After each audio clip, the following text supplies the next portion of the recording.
অশোকনগরের হরিপুর মাঠে আসতে চলেছে ভারতের প্রধানমন্ত্রী নরেন্দ্র মোদী। ইতিমধ্যে পুলিশ সুপারের তৎপরতায় জায়গাটিকে ভালো করে খতিয়ে দেখা হচ্ছে যাতে কোনো সমস্যা না থাকে। পাশাপাশি এ বিষয়ে বিজেপি কর্মীর সাথে কথা বললে আমাদেরকে জানায় মোদিজি আমাদের হাবড়া অশোকনগর এলাকায় এই প্রথম আসছে, তাই আমরা অত্যন্ত খুশি। মোদিজি আসছে ভোটের আগে, এই চমক হাবড়া অশোকনগর এলাকায়। এতে আমরা বুঝতে পারছি বিজেপির বিপুল ভোটে জিততে চলেছে বারাসাত লোকসভা কেন্দ্র থেকে। কি চলছে অশোকনগর হরিপুর মাঠে প্রধানমন্ত্রী সফরের সেই ইতিবৃত্ত।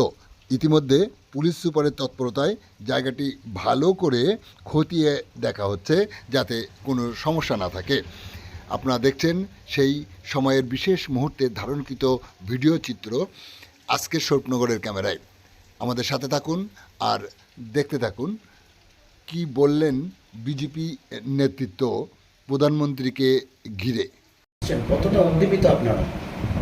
দেখুন, বিজেপির সমস্ত কর্মীরা তারা প্রধানমন্ত্রী আসাতে জয়ের স্বাদ পেয়ে গেছে।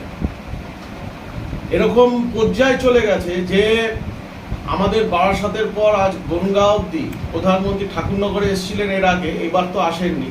বারাসাতের এই প্রথম অশোকনগর এবং হাবড়াতে আসছেন। অশোকনগরের তিনি 3টে হেলিপ্যাড করা হয়েছে, স্টেডিয়ামে নামবেন, ওখান থেকে হরিপুর মাঠে বিশাল জনসভার আয়োজন করা হয়েছে। আমি ভারতীয় জনতা পার্টির পক্ষ থেকে সকল অশোকনগর এবং হাবড়াবাসীকে বলবো, আপনারা প্রধানমন্ত্রী সভায় আসুন, তার সঙ্গে দেখতে আসুন, তার কথা শুনতে আসুন। আগামী দিন তিনি কি কাজ করবেন, সে কাজের কি করতে চান সেটা শুনুন। আর প্রধানমন্ত্রী হয়তো এই প্রথম রাজীব গান্ধীর পর কোনো প্রধানমন্ত্রী আমাদের এই হাবড়াতে আসছেন, হাবড়া অশোকনগরে।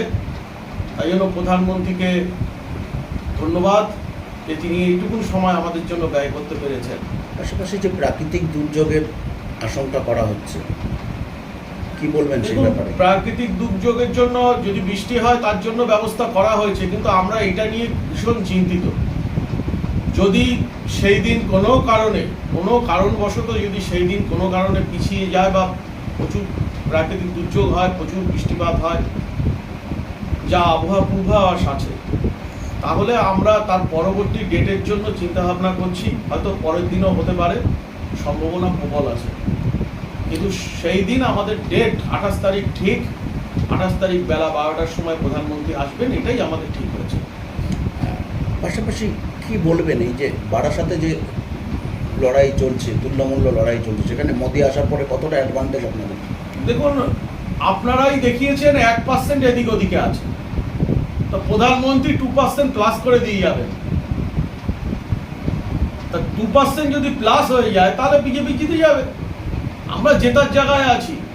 যেভাবে সনাতনীদের উপর মুখ্যমন্ত্রী আক্রমণ করেছে, যেভাবে সনাতনী মানুষরা এগিয়ে এসছে, তাতে এবার কাকুলি দেবীর হার নিশ্চিত।